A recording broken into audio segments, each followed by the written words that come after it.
Welcome sa DRS 2.0. Fresh at nagbabagang happenings ba ang hanap mo? Mga padabarkads man yan o mga trending topics? Pwes, sagutan natin yan. Kaya naman isubscribe nyo na ang ating channel para sa mga nagbabagang balita everyday. So ayun, welcome back again sa ating YouTube channel mga kadabarkads. And for today's video, ang pag-uusapan natin ay mga pangyayari po sa loob at sa labas ng Itbulaga, sa TBJ, and syempre sa mga dabarkads. Unahin na nga nating pag-usapan etong ganap kagabi sa mga Soto. So si Bossing Vic Soto and si Pauline Luna Soto, kasama po ang kanilang mga pamilya, ay nagkaroon sila ng dinner and ang pamilya po ni Tito Soto. So nakakatuwa lang dahil lagi po silang may ganitong gathering. Talagang nagkakasama-sama po ang mga Soto, no? Pag nagugustuhan nilang mag-bonding together. So sa ganitong way nila ng samahan, andoon lagi yung intact yung samahan po nilang mga Soto. Kaya masasabi natin na napakaganda po ng relationship nila. Kaya hindi po nawawala yung tinatawag na connection. Samantalang mukhang may panibagong endorsement na naman si Atasha Mulak. Ito ay sa eyewear naman. Vision Express. Ayan o, ang ganda po ng kanyang poster na pagkalaki-laki nga naman. Fresh styles, new brands. So, parami na ang mga brand na ini-endorso nitong si Atasha. So, nakakatuwa lang kaya pala lagi siyang wala sa Itbulaga kasi inaasikaso niya yung mga hawak niya pong ini-endorso. Kaya pala lagi po siyang absent.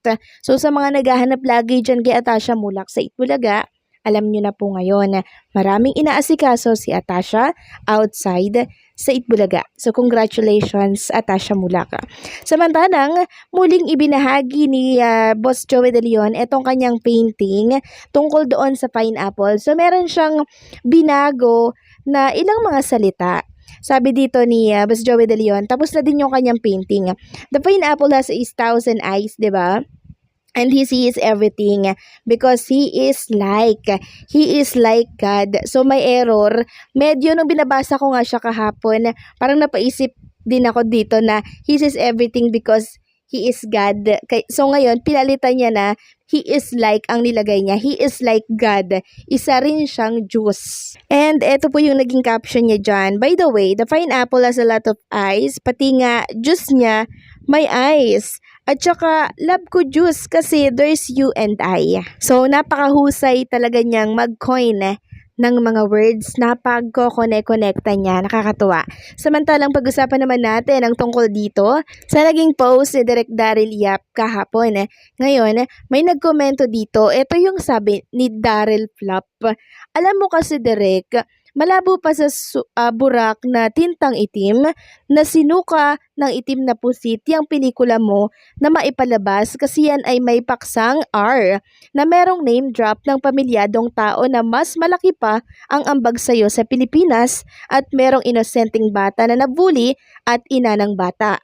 Ngayon, kung hindi mo alam ang pakiramdam ng masama ang pangalan mo na sa tagal sa panahon nga ay hindi napatunayan, wala ka kasing anak kaya magtira ka naman kahit katiting na respeto sa sarili mo.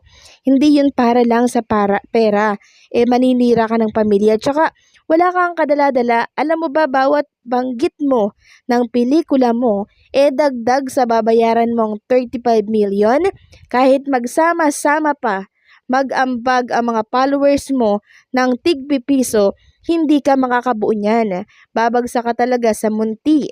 Tingnan mo nga, pababa pa mga followers mo. Baka hindi mo na namamalayan. So, yan po yung naging isa sa mga pang-real talk ng netizen sa kanyang naging post kahapon.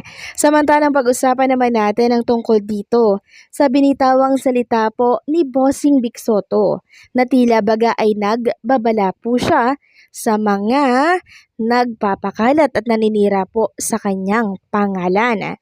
Sabi po ni Bossing Vic Soto, to those, here's my take for the day.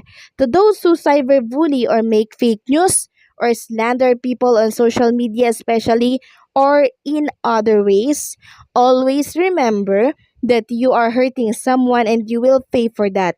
Don't think that because others are just letting you go, you are weak or cowardly.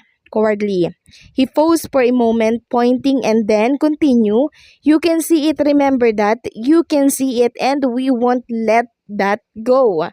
The day will come when you will be held accountable.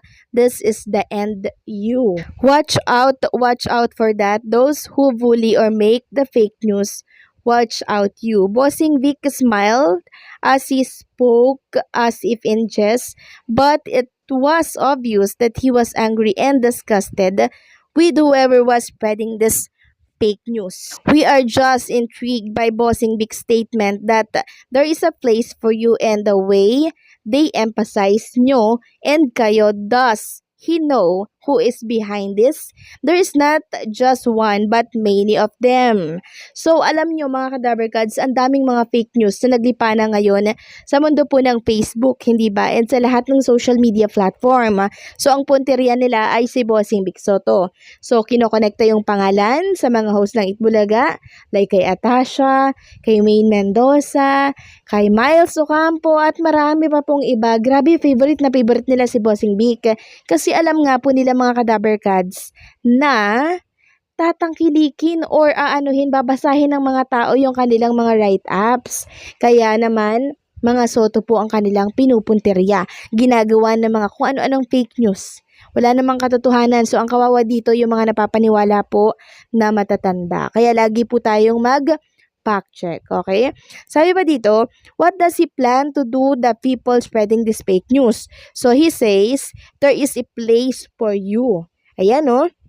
Nagbanta po si Bossing Vic na there is a place for you. May pagkakalagyan daw po yung mga nagagawa ng fake news na yan sa kanya.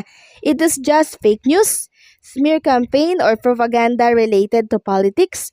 There are some who have been convinced by fake news, and if they pontificate online, you would think that someone is perfectly clean and without a trace of dirt. As we believe, God sees the truth but waits. Despite the slander and fabricated news, the truth will surface and surface. The practices of trolls and their organized slander are gradually being exposed. We know that there is a financial showcase associated with this, but who is behind this gesture? Why do they do this? Why they do it this? The ball is round, karma is digital, good luck to them. So, sino nga kaya ang nasa likod ng mga pagpapakalat ng fake news na to laban kay Bossing Vic Soto or sa mga Soto? So, may alam po ba kayo mga kadaberkads? At ang importante dito, si Bossing Vic Soto, nagbabala na.